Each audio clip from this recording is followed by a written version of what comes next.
ওয়া ইন্না লানা লাল আখিরাতা ওয়াল উলা। ১৩ নম্বর আয়াত সূরা আল লাইলের। অর্থ হচ্ছে, আর আমি মালিক ইহকালের ও পরকালের।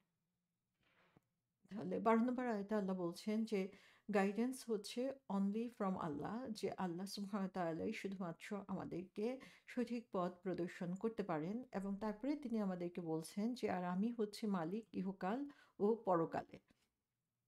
সো এখানে আমরা দেখি আল্লাহ সুবহানাহু ওয়া তাআলা যেই কথাটা বলছেন, ওয়া ইন্না লানা। সো ইন্না শব্দটার সাথে আমরা আগেই পরিচিত হয়েছি, যেটা দিয়ে সুনিশ্চিততা বুঝায়। অর্থাৎ এই ব্যাপারেও কোনো সন্দেহ নাই যে আম ইন্না লানা লাল আখিরাতা ওয়াল উলা। আখিরাতা শব্দের অর্থ হচ্ছে যেটা হচ্ছে ফাইনাল, সর্বশেষ বুঝানোর জন্য, এবং আল উলা শব্দটা হচ্ছে দ্য আর্লিয়েস্ট, একদম প্রথম দিকের বুঝানোর জন্য উলা শব্দটা বুঝানো হয়ে থাকে। সো এখানে আল্লাহ বলছেন যে আমরাই হচ্ছে ওন করি, আমরাই হচ্ছে অধিকারী, বা আমরাই হচ্ছে মালিক, যেটা হচ্ছে ফাইনাল, একদম সর্বশেষ যেটা, এবং সবচেয়ে প্রথমে যা ছিল এই সমস্ত কিছু। তার মানে কি, যে একদম শুরু থেকে শেষ পর্যন্ত যা কিছু রয়েছে সমস্ত কিছুর মালিক হচ্ছেন আল্লাহ সুবহানাহু ওয়া তাআলা।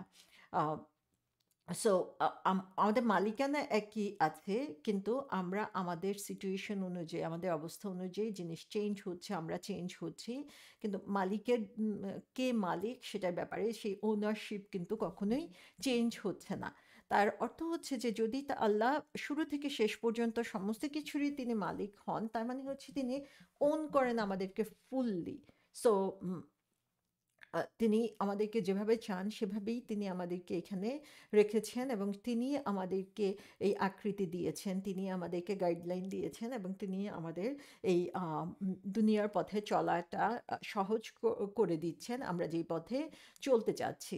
সো যিনি হচ্ছেন মালিক, তাকে আমরা কোনো কিছু অর্ডার করতে যাচ্ছি না, আদেশ করতে চাচ্ছি না, বরং তিনি আমাদেরকে প্ল্যান দিয়ে দিয়েছেন, এবং সেই প্ল্যান অনুযায়ী চললে কিভাবে আমরা সফলকাম হব সেটাও যেমন বলে দিয়েছেন, আর কিভাবে আমরা ব্যর্থ হব সেটাও তিনি বলে দিয়েছেন।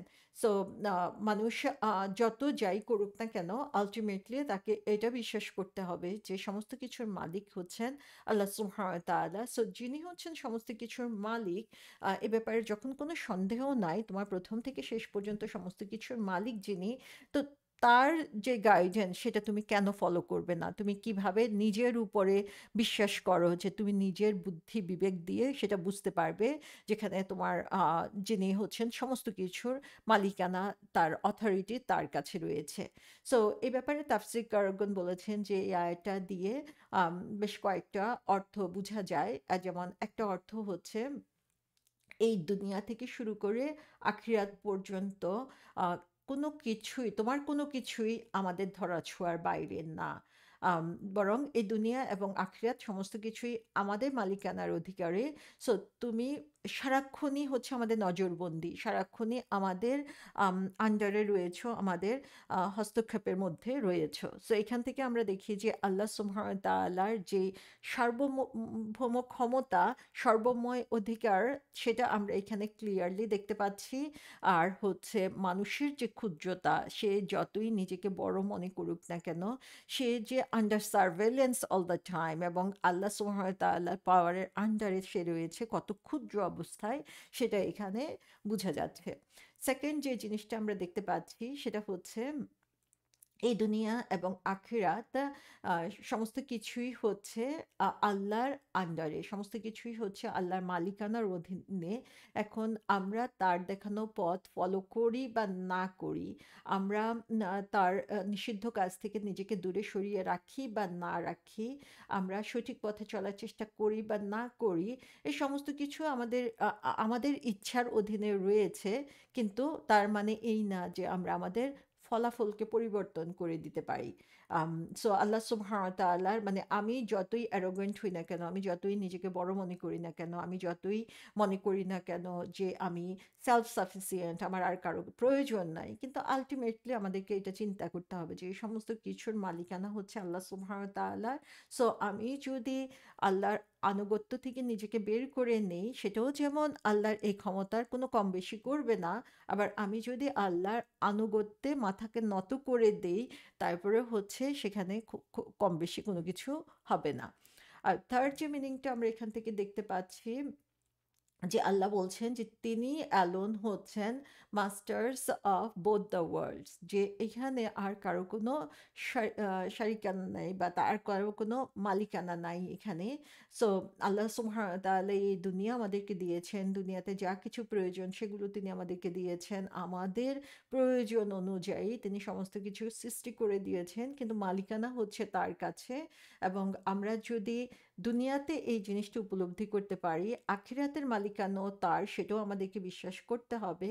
এবং আমাদেরকে, আমরা যদি আখিরাতে ভালো থাকতে চাই, আখিরাতে আমাদের সাফল্য চাই, তাহলে কি হবে, আল্লাহ তাআলার যে পাওয়ার, সে পাওয়ারের কাছে নিজেদেরকে সঁপে দিতে হবে।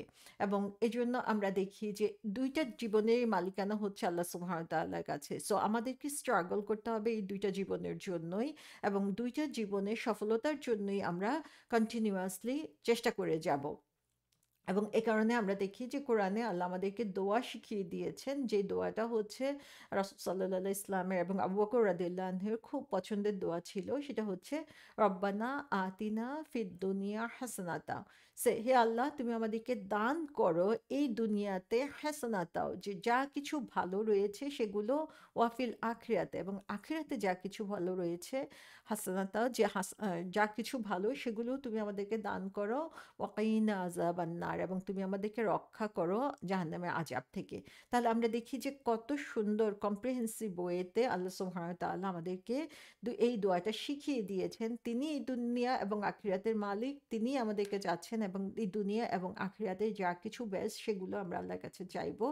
এবং আমরা দেখা যায় যে যারা হচ্ছে আল্লাহর সাথে সে ধরনের রিলেশন তৈরি করতে পারে নাই, তারা শুধুমাত্র দুনিয়ার জিনিসের উপরে ফোকাস করে।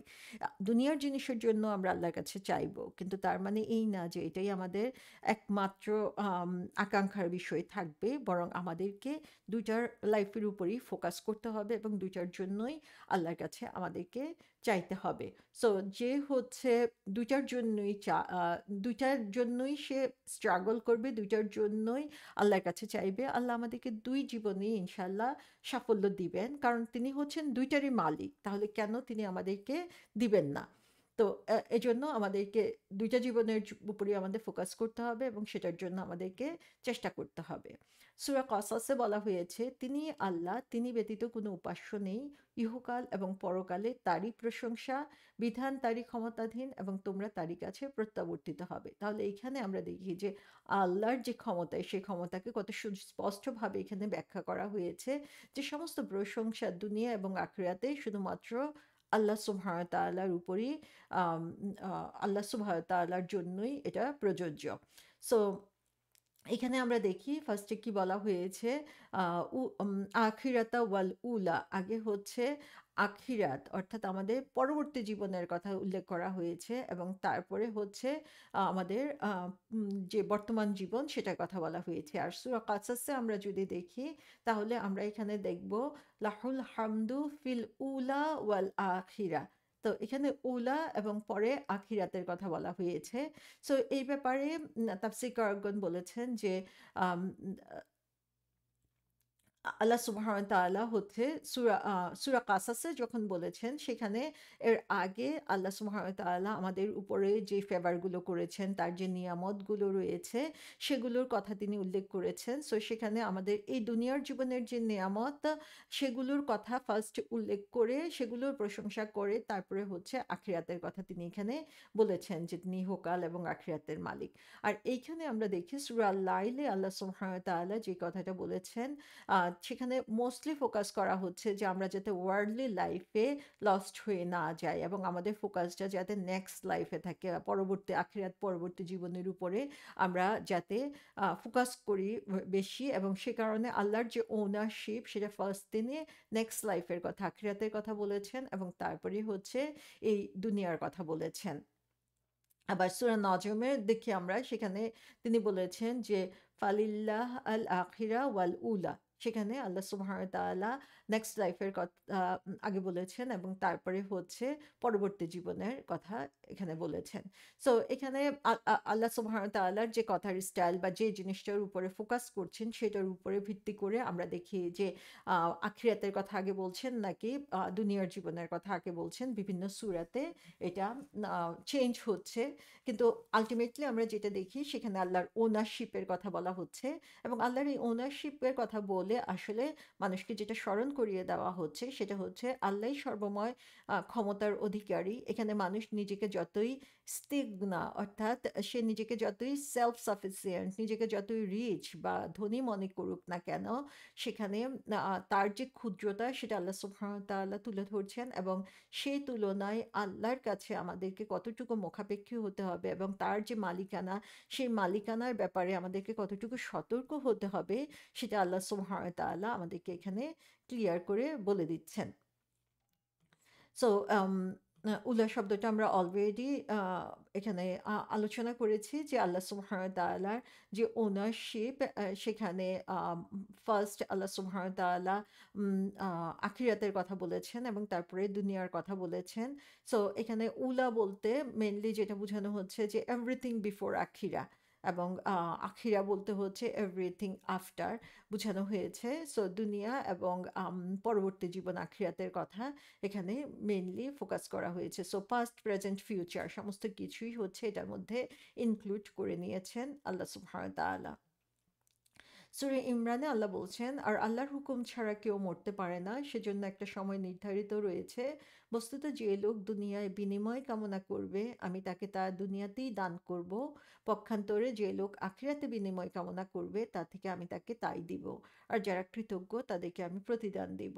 তো আমরা দেখি যে আমরা আসলে আল্লাহর যে হুকুম ছাড়া কেউ মরতে পারে না, যে আল্লাহর যে ক্ষমতা সেটা আমরা এখানে দেখতে পাচ্ছি। আবার তার সাথে সাথে আল্লাহ সুবহানাহু ওয়া তাআলা আমাদেরকে বলে দিচ্ছেন যে আম যে দুনিয়ায় চাইবে শুধু আল্লাহ তাকে দুনিয়া দান করবেন, যে আখিরাত চাইবে আল্লাহ তাকে আখিরাত দিবেন। কিন্তু আল্লাহ আমাদেরকে সুন্দরভাবে শিখিয়ে দিয়েছেন তিনিই দুইটার মালিক। সো আমরা দুনিয়া এবং আখিরাত দুইটার জন্যই আমরা আল্লাহর কাছে চাইতে থাকবো এবং আল্লাহ সুবহানাহু ওয়া তাআলাই হচ্ছেন সেই মালিক যিনি হচ্ছেন আমাদেরকে দিতে পারবেন এই জিনিসগুলো। সো ওভারঅল আমরা যদি চিন্তা করি তাহলে দেখব যে যেই লোক হচ্ছে খুব চিপ, যে হচ্ছে আল্লাহর পথে দান করতে চায় না এবং সে নিজের ধন সম্পদের উপরে এত বেশি আম, নিজেকে স্বাবলম্বী মনে করে যে সে মনে করে যে অন্যের উপরে তার নির্ভর করার কোনো প্রয়োজন নাই। সো তার মধ্যে অহংকার অথবা গর্ববোধ চলে আসে সেখানে।